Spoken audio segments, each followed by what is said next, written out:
Well, good morning, everyone. My name's Jessica Archer.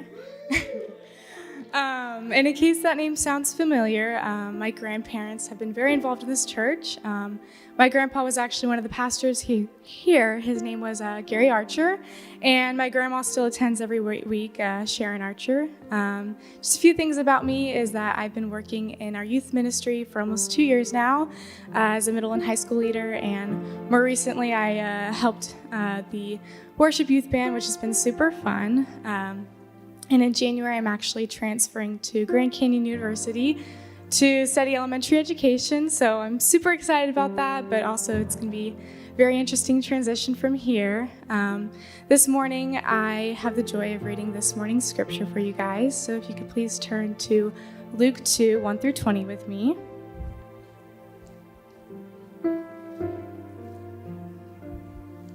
Starting in verse 1. In those days, Caesar Augustus issued a decree that a census should be taken of the entire Roman world. This was the first census that took place while Quirinius was governor of Syria, and everyone went to their own town to register.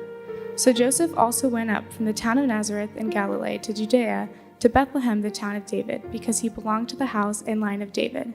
He went there to register with Mary, who pledged to be married to him and was expecting a child. While they were there, the time came for the baby to be born, and she gave birth to her firstborn, a son. She wrapped him in cloths and placed him in a manger because there was no guest room available for them. And there were shepherds living out in the fields nearby, keeping watch over their flocks at night. An angel of the Lord appeared to them, and the glory of the Lord shone around them, and they were terrified. But the angel said to them, "Do not be afraid. I bring you good news that will cause great joy for all the people. Today in the town of David, a Savior has been born to you. He is the Messiah, the Lord. This will be a sign to you. You will find a baby wrapped in cloths and lying in a manger." Suddenly, a great company of the heavenly host appeared with the angel, praising God and saying, "Glory to God in the highest heaven, and on earth peace to those on whom his favor rests." When the angels had left them and gone into heaven, the shepherds said to one another, "Let's go to Bethlehem and see this thing that has happened which the Lord has told us about." So they hurried off and found Mary and Joseph and the baby who was lying in the manger. When they had seen him, they spread the word concerning what has been told them about this child, and all who heard it were amazed at what the shepherds said to them. But Mary treasured up all these things and pondered them in her heart. The shepherds returned, glorifying and praising God for all the things that they had heard and seen, which were just as they'd been told. Now, if you could please welcome Pastor Parkher up to the stage with me. Thank you, Jess.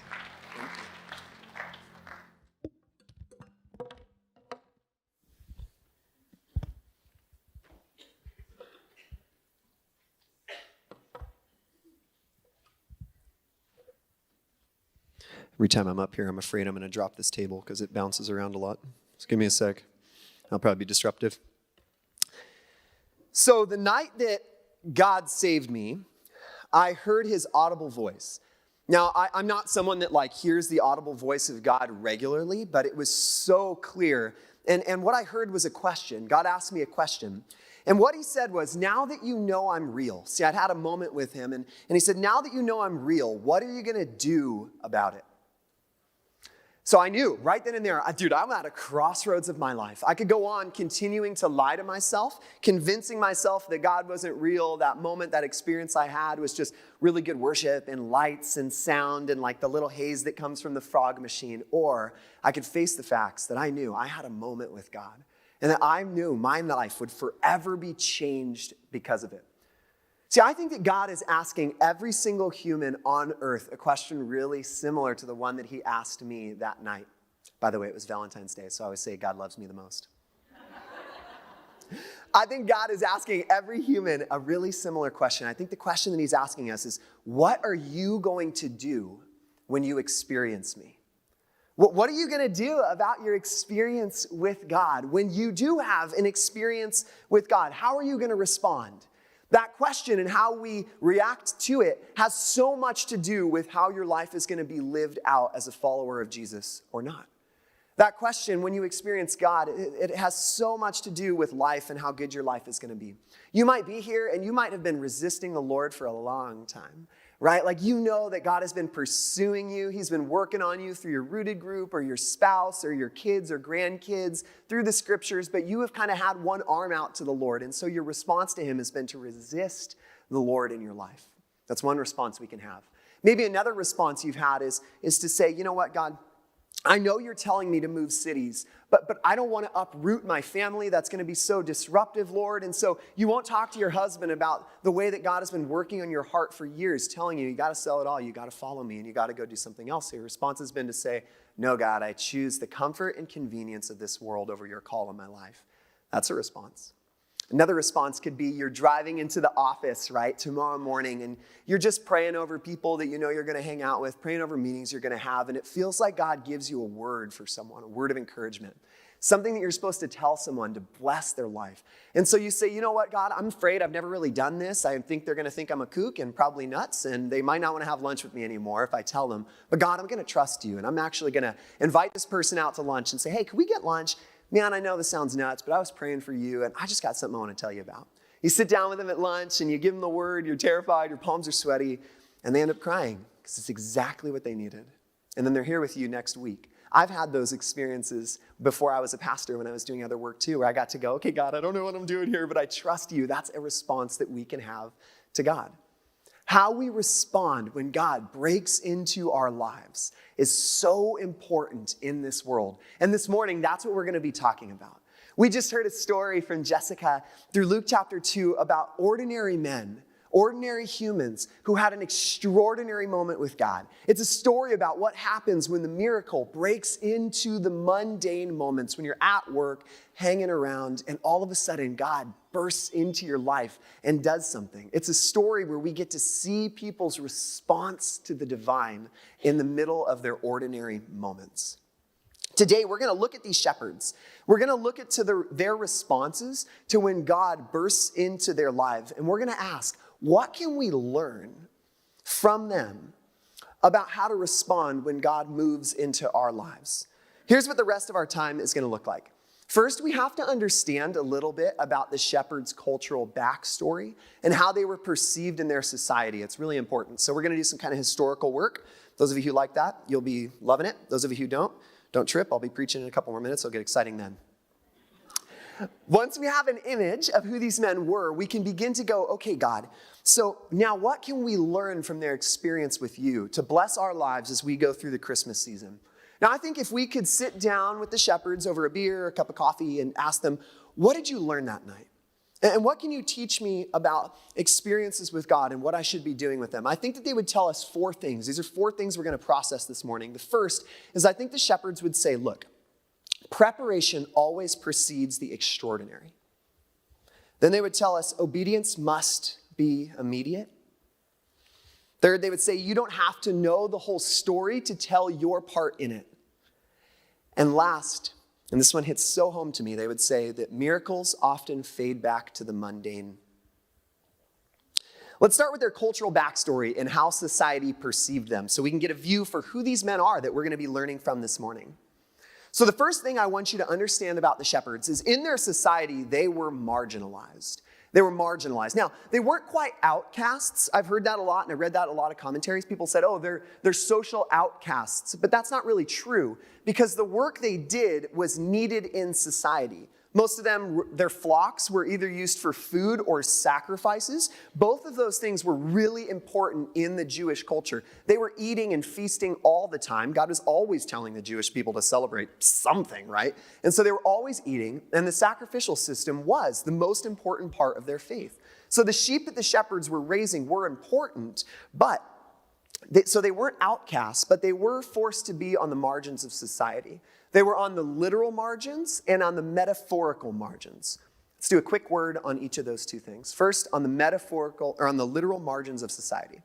So they existed ranging their sheep outside of the centers of society, outside of the cities. They needed to be in places where few people lived, so their sheep could go and eat the grass and the grains and all the stuff out in the hills. So they weren't actually really like a part of society. They kind of existed, again, on the margins, the literal margins of that.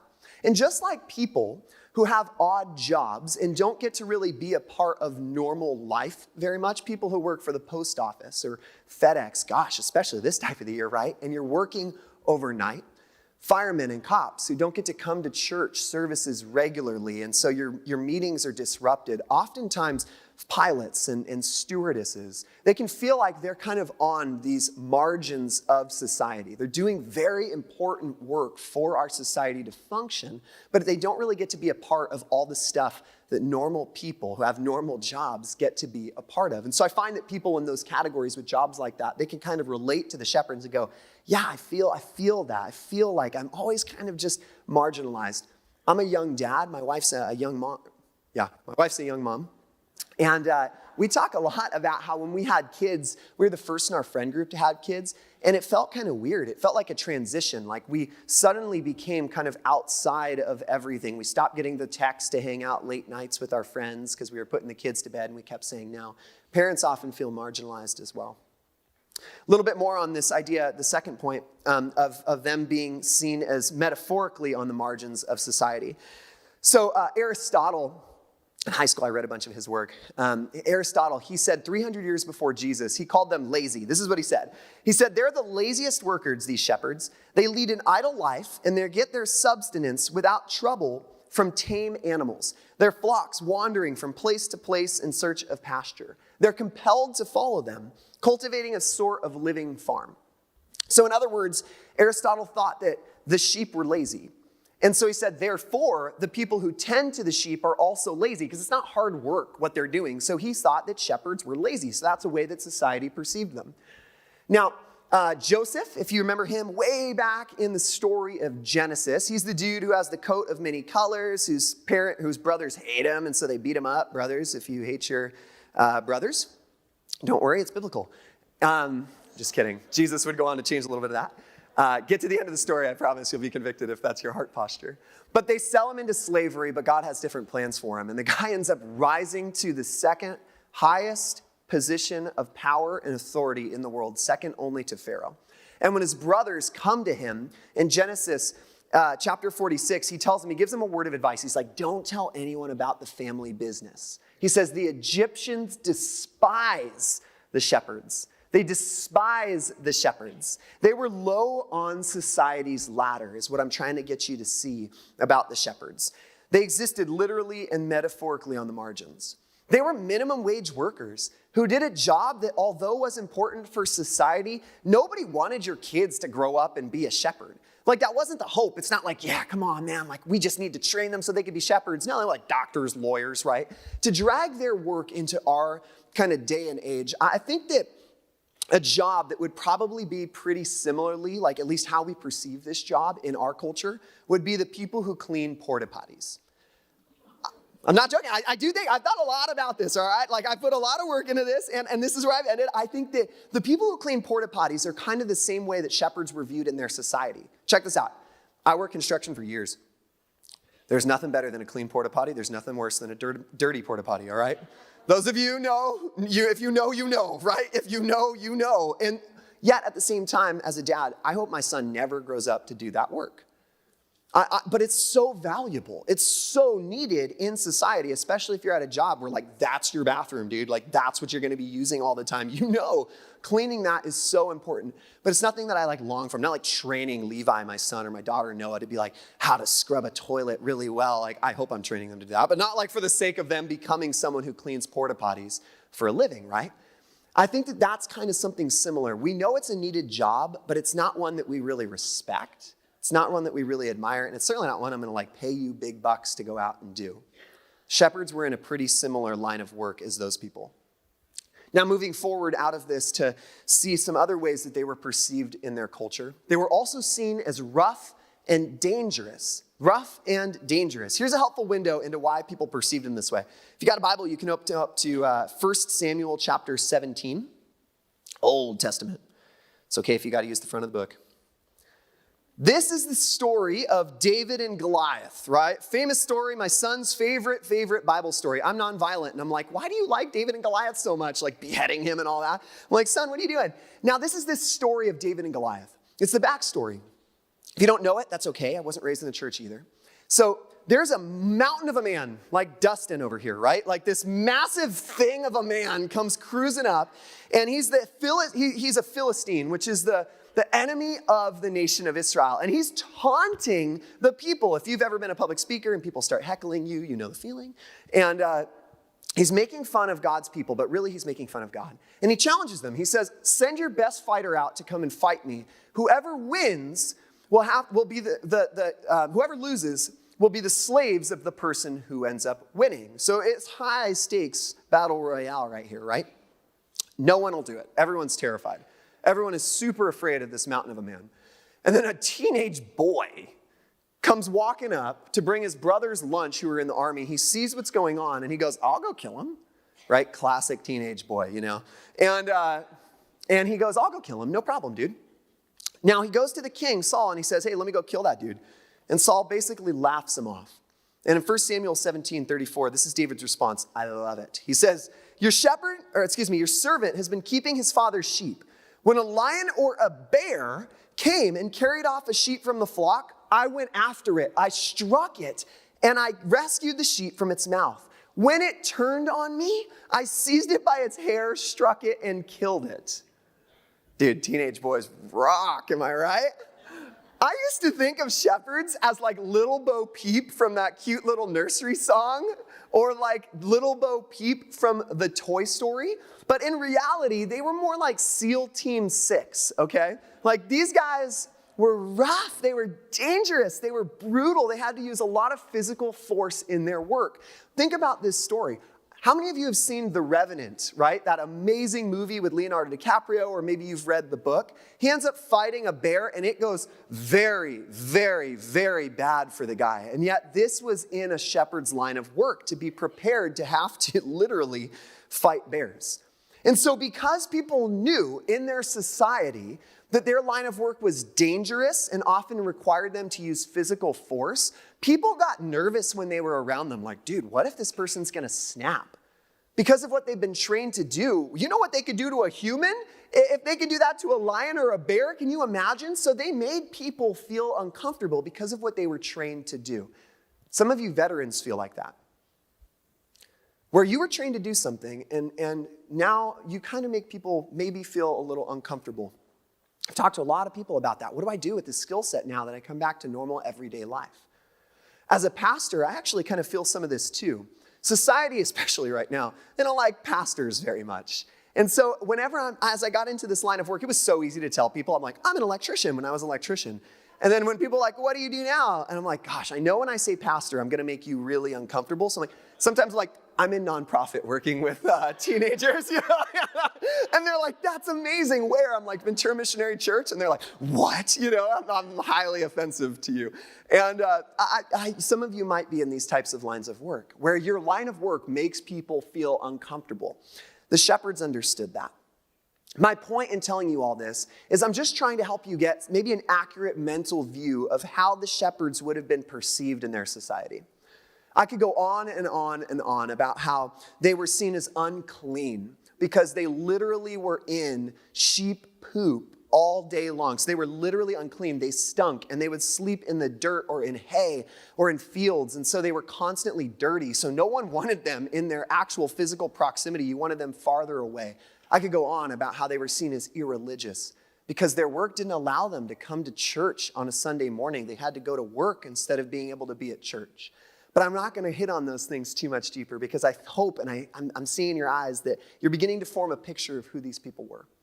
They were seen as marginalized, lazy, rough, and dangerous, among other things in their day and age. Now, with this in mind, we're going to begin to transition to my 4 points. But what I want you to think about just for a second is this. In Luke's gospel, the shepherds are the first people outside of Jesus' immediate family to be told the Messiah has come. They are the first people, these lazy, rough, dangerous, dirty, irreligious men are the very first people to find out the Messiah has come into the world. Their long-awaited king is finally here. I love that. I love that God is always doing things that we don't expect with people we would never pick ourselves. Like, that's this amazing story. That's the Christmas story. That's your story. It's my story. And so today we're going to ask, what can these men teach us about how to respond to God when we experience him in our life? What can we observe from the shepherds about how to respond when the mundane suddenly becomes miraculous? We're going to observe 4 things. Again, they are: preparation always precedes the extraordinary. Then we're going to talk about how obedience must always be immediate. Third, you don't have to know the whole story to tell your part in it. And we'll end talking about how oftentimes miracles fade back into the mundane. A reflection on each of these observations. First, preparation precedes the extraordinary. If you have a Bible, open up to Luke chapter 2. We'll be here the rest of our time this morning. I won't have you flip-flopping around, don't worry. Luke chapter 2. For the sake of time, I'm not going to wait for you. Verse 8, unless you're a super speedy Bible person. There were shepherds living out in the fields nearby, keeping watch over their flocks at night. Now, remember what David said about the lions and the bears and all that crazy stuff. Well, on top of that, there were also burglars who would try and come and steal the sheep. When would this happen? Well, any of us who've ever watched like CSI or any of those really good crime shows, we know that all crimes happen at night, right? Like all the best crimes happen when the world is asleep. And so bears and lions and burglars, they would often come in the night. So in order to protect against that, because the shepherds are way out in the middle of nowhere, they're not going to get any help if they need it if something horrible comes. So in order to protect against that, they would do 2 things. First, they would work in teams. Now, we knew this was true of our shepherds because Luke says shepherds, plural, not shepherd, singular. So we know there was multiple people there. And these multiple people would sleep in shifts. So they would sleep, one would sleep, then one would wake up, one would sleep, and one would wake up. So whoever was awake could always be prepared and alert for anything bad that might happen. Here's my point in this. These men were prepared. They had weapons to be able to fight off hopefully not sheep. I've never seen a sheep attack someone. I hope it doesn't happen. In order to fight off lions and bears and burglars. They slept in shifts in order to make sure that nothing bad would happen to them while they were working and nothing bad would happen to their flock, right? They were prepared. Now, some of you love to prepare. You are like preparation king and queen, okay? In our culture, we call you preppers. When the great toilet paper crisis went down at the outset of COVID, you didn't even bat an eye if you're like that because you have got a secret bunker built underneath your house with all the essentials that disappeared off the shelves. So as we're all fighting each other for teepee, you're like, yeah, you peasants, because you got a cache of it for years and years and years and years and years with all MREs and all that stuff, right? I find that even if you're not that extreme, most of us do end up actually preparing for the chaotic moments, the moments where the lions, bears, and burglars might break into our lives in other ways. I know a lot of people who are really uncomfortable sitting with their back to an entrance or an exit because they won't be able to assess every person that walks in the room. I'll be sitting with people and they're not paying attention to me. And I'm like, why am I even here, right? And a coffee or a lunch, and their eyes are all flickering on the doors. And I'll talk, and it's amazing how many people, you act like you're Jason Bourne, right? Every single person that walks in the room, you assess them a numerical value based on their threat level. You're like, look at me, and you're like, threat level 1. I could take that guy, no problem. You look at Dustin, you're like, threat level midnight. This is not good. I should have brought the bigger gun, And we're constantly prepared, always sizing up, living our lives with this heightened sense of awareness. Most of us aren't that weird. I'm just kidding, you're not weird. Most of us prepare in different ways. When that missed period ends up being pregnancy, you start getting the room ready. Mary, the mother of Jesus, when she found out she had miraculously conceived Jesus by the Spirit, she goes to her older cousin, Elizabeth, who also had a miraculous conception. And she's some scholars think between 66 and 88. Some of you in that room are about in that window, maybe even way past. Imagine getting pregnant. It's miraculous. So Mary goes to be with Elizabeth to prepare to be a mom. A lot of us in the room wake up really, really early. Ed Eberhard over here, I like to say that he makes God's coffee for him in the morning. And you do that because I need time to prepare. I need time to be present to the Lord, to read the Bible, to pray, to just sit with my anxious thoughts, because if you don't make the first thing, man, it ain't gonna happen, right? If you don't make your priorities in life a priority, they're not really priorities. And so we make the very first thing we do, spending time with God in the morning. Mark 1:35, it says that Jesus often withdrew in the mornings to lonely places to pray and be with the Father. And it's out of those spaces of preparation that then Jesus goes on to do miraculous signs and wonders, a healing and giving his entire life away. We know this, right? Some of us prepare in other ways. The point I'm trying to make is that preparation always precedes the extraordinary. Preparation always precedes the extraordinary. I want to preach for a second. Some of you are going to throw in the towel on something that you have been doing for a long time this season, this Christmas season. You're going to stop doing something you've been doing, a habit or a posture that you've had, because you think it's not working. You think it's not working. You think that you're like, I'm just so done inviting my dad to church. I'm just so done inviting my neighbors over for dinner or to hang out and come to church. I'm just so done praying for this person. I'm so done with you, my spouse. You make me so mad. We've tried everything. I'm so done. I'm so done with counseling and therapy. It just doesn't seem to be working. I'm so done trying hard at school because no matter how hard I try, my parents, it's never good enough for them.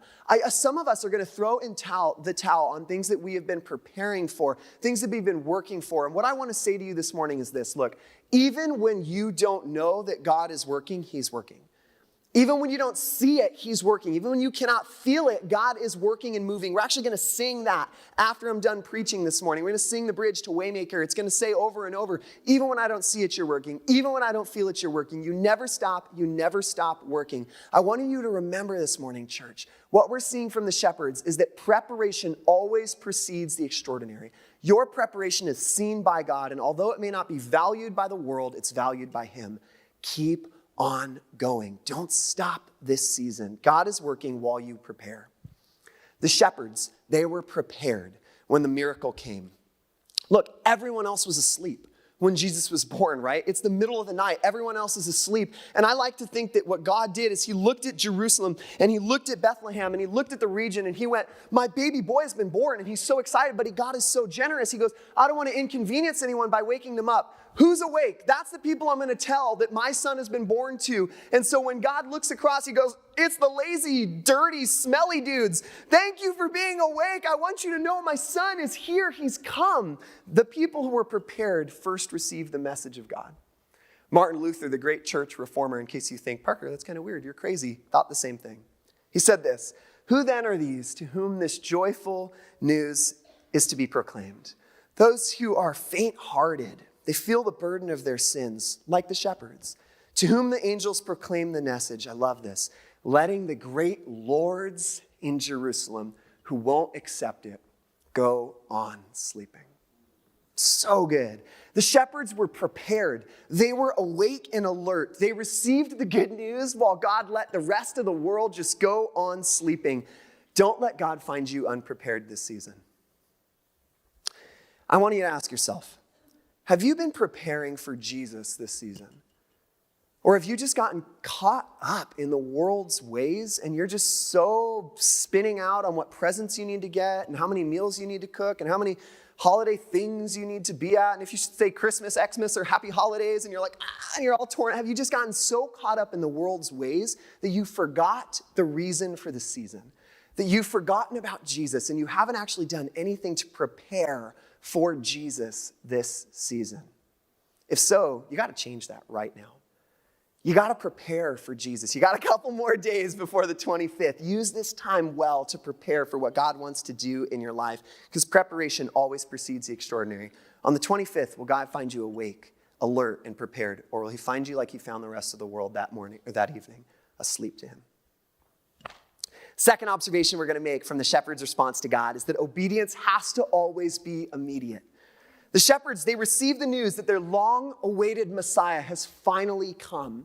And in verse 15 of Luke chapter 2, we read this. When the angels left them and had gone into heaven, the shepherds said to one another, let's go to Bethlehem. Let's go and let's see this thing that's happened, which the Lord has told us about. So they went to sleep and did nothing. No, it says they hurried off. They found Mary and Joseph and the baby who was lying in the manger. When they had seen him, they spread the word concerning what had been told about this child. And all who heard about it, they were amazed at what they had said to them. Now, if you're like me, you'll be here on a Sunday morning, right? And you come prepared, ready to experience from the Lord. And you sit down and you watch that Zoe video or something that we played a while back. And you're like, oh, no, I'm not crying. You're crying, you know. You hear a line in worship and it just is like God speaks so personally to you. Maybe it's something that Doug says, maybe like a throwaway line that the rest of the room seems to not even notice. But you know God just said something. The extraordinary just broke into your ordinary.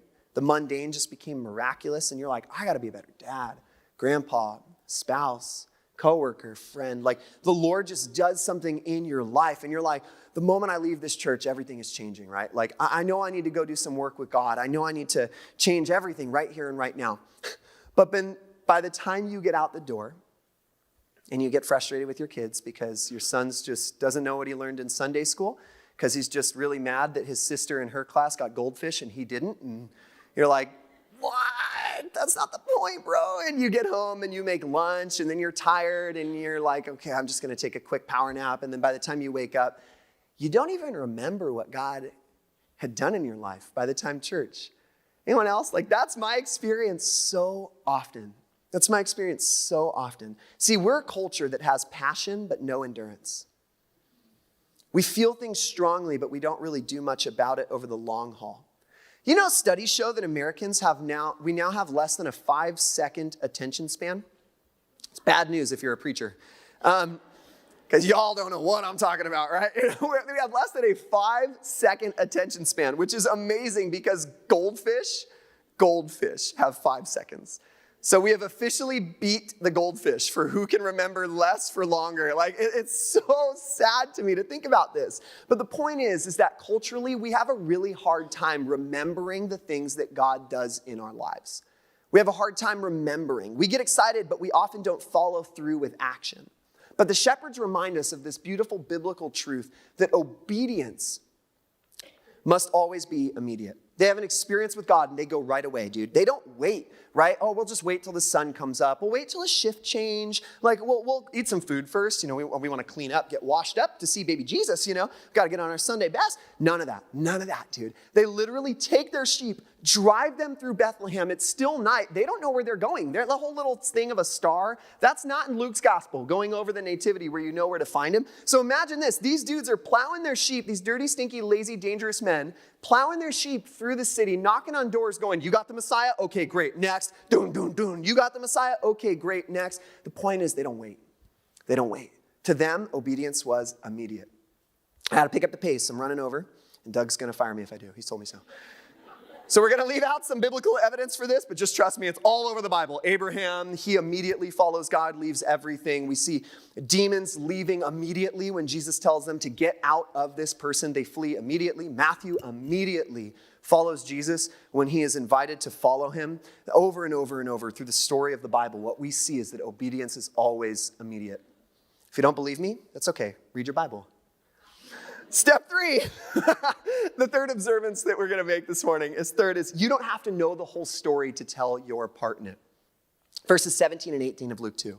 When they had seen him, they spread the word concerning what had been told them about this child, and all who heard it were amazed at what the shepherds said to them. Now, I don't imagine that these mostly uneducated, irreligious men, the moment and the night that they saw Jesus, had a perfectly nuanced theology of the incarnation. I don't imagine that they could sit down and tell you like, well, this is the theological background for virgin conception, you know? Like, I don't imagine that they knew what we knew. There's no way they knew the whole story about what God was doing in their lives, about what God had been doing in their nation's story, about what Jesus was going to do in his life, ministry, death, and resurrection. There's no way that they could have known the whole story, but they knew their part in the story. And that's what they told. See, I think oftentimes we wait to know the whole story, or at least to know all the facts, to cross every T and dot every I before we're willing to tell our part in God's story. We want to know all the theological stuff before we'll tell someone, I had an experience with God this Sunday.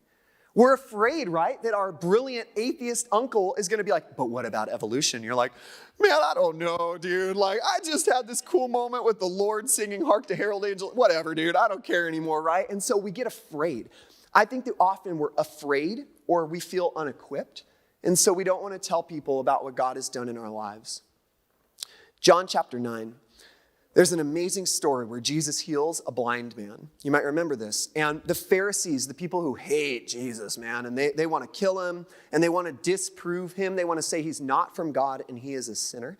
They find out about this miracle, and they grab this guy and they interrogate him. It's bad. They interrogate him multiple times trying to find out the story, not because they care about what happened, but because they want to disprove Jesus. Some of us have been in conversations like that in our lives, where we're talking with someone and they don't care what happened. They just want to try and disprove our experience of God, right? And so this is happening with this blind man who's now can see. And they even go so far as to pull his family in. And then in John chapter 9, David, I'm skipping way down on my notes here, bro. Verse 11. He replies this. He says, whether he's a sinner or not, I don't know. All I know is I was blind and now I see. And the difference is Jesus.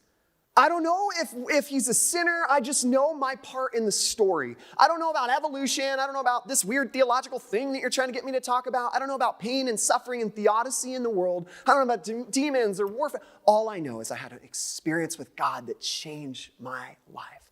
I was blind and now I see. What's the difference? Jesus.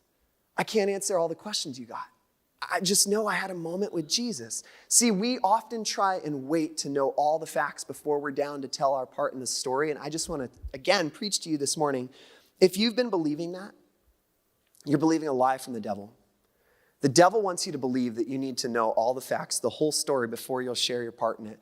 It's a way the enemy tries to get us to stop sharing the good news of Jesus with the people who need it most in the world. So this Christmas, are you going to tell your part in a story, or are you still waiting to find the whole story before you will? To our fourth point, as we land this plane, miracles often fade to the mundane.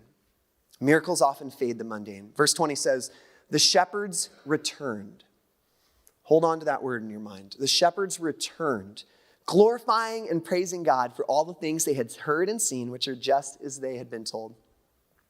It feels so anticlimactic to me that the very first people to ever find out that Jesus was alive, the very first people to ever meet the Messiah, other than his mom and his stepdad, just go back to their normal day jobs. It's so weird that Luke builds to this point and then just kind of lets it fade away. What is Luke trying to tell us as he writes the story this way about about the shepherds returning to their fields? Look, they may have gone back to the fields, but we know, right, that moment changed the way that they viewed their work. It changed the way that they interacted with their coworkers because they knew now all that they had hoped for, dude, it's here. The Messiah has come. They didn't know exactly how it would all transpire, but they just knew that moment was going to change the way that they did everything. It was going to change everything for their nation, for their families, for their work. They knew it was all changed from there on out. But they still went back to normal life. I love this. I love that Luke includes this because it articulates the Christian experience so well. The Christian experience is about the miraculous and the mundane. It's about the ordinary and the extraordinary. It's both. It's not either or. It's both weaving together beautifully in our lives. See, I'll have an amazing experience with God in prayer where I am just deeply convicted of things in my life. And I'm like, Lord, man, this is going to change. I feel the Spirit set me free. I'm filled with faith. I'm praying big, bold prayers with no doubts in my heart. Then I will go and fill out an Excel spreadsheet and want to bash my head up against the wall, right? Like, my children will come into that moment and interrupt me. And instead of loving them and inviting me into that, I'm like, leave it, go away. Daddy's praying. Whoops. I'll realize I am so hungry, Jesus. I think you were hungry too because you were a man. So I'm going to go eat, right? And I get drug out of these miraculous moments by mundane things. I get pulled back into the mundane. The Christian life is a mix of the power of God moving with the miraculous. It's a mix of powerful moments with ordinary, long, hard grind of daily life. The Christian life is extraordinary. All of us should attest to that who are walking with God. But our lives are also ordinary. Another thing we can all attest to. Amazing things followed by normal and boring days. That's what Luke is trying to tell us when he records that the shepherds returned to the fields, returned to the mundane lives. He's saying that this is what life with God is like, and that's going to be okay. It's going to be a mix of miracle and mundane, of ordinary and extraordinary, and we have to figure out a way to live in this tension as God's people, where we long to see the miraculous in the mundane, yet we choose to live present to the ordinary moments of life. We live with expectation without agenda. We long for breakthrough, but we find a way to be content with daily life. When I have a day where I feel bored or routine, where my life feels like it's lacking the miraculous, I'm an Enneagram 7. I don't know if any of you know about that, but basically it means my whole goal in life is just have fun. And so when a day is boring, I hate life. Like I get so down so fast. And so when God isn't like moving and I don't have amazing encounters with people at coffees and things like that, where I'm driving home and I see something and the Lord speaks to me, when I don't have a day like that, my days can get really glum. And this is what I remind myself of. And I hope it fills you with hope today too, church, when you feel like that. Jesus lived 90% of his life doing normal, boring, bland things. We think Jesus lived 33 years because that's what the Bible says. And so Jesus, as living for 33 years, 30 of those years he spent as a construction worker, as a son, as a stepson, and as a brother, as a neighbor, as a co-worker to other people. 90% of his life was spent doing the stuff that we do every day of our lives. It is only 3.5 years that we see him moving in power and signs and wonders, doing miraculous things. 1/10 of his life was filled with wonder and miracles. I love that. Jesus spent the majority of his life here on earth doing the stuff that you and I do every single day, experiencing the mundane. It blows my mind that when the God of the universe came to the earth, God said, all right, you got 33 years. What are we doing? And Jesus said, I'm going to spend 30 of it building things that will not stand the test of time. Jesus was a tekton in Greek. It means construction worker. He was either a stonemason or a carpenter. But either way, he literally built things with his hands that are no longer there in his region of Nazareth. Time wore away the stones. It ate away the wood. See, only 10% of his life was spent building eternal things. What that tells me is that whenever I'm wiping kids' booties and changing diapers and talking to my neighbor and working on my truck and all the things that feel mundane and boring, Jesus did those similar things too. And if he could find meaning in the mundane, so can I and so can you. The miraculous can break into the mundane, but it might not always break into the mundane. See, as we close, it's this beautiful reality that the shepherds had to live in. They knew that God moved in signs and wonders and doing powerful things, yet they knew that their lives were also boring and every day. God will break into the mundane of your life, though. God will. It may not be how you expect this season, but it's going to be more than you anticipate. Check this out. Not one shepherd is named in Luke's Gospels. Did you notice that? They're nameless people. Their tombs are ordinary, unmarked, boring. Yet they play such a key role in the Christmas narrative. I hope you've seen that this morning. And there is not one nativity scene in all the world that doesn't include the shepherds. Their mundane, boring, and routine lives in God's hands became miraculous.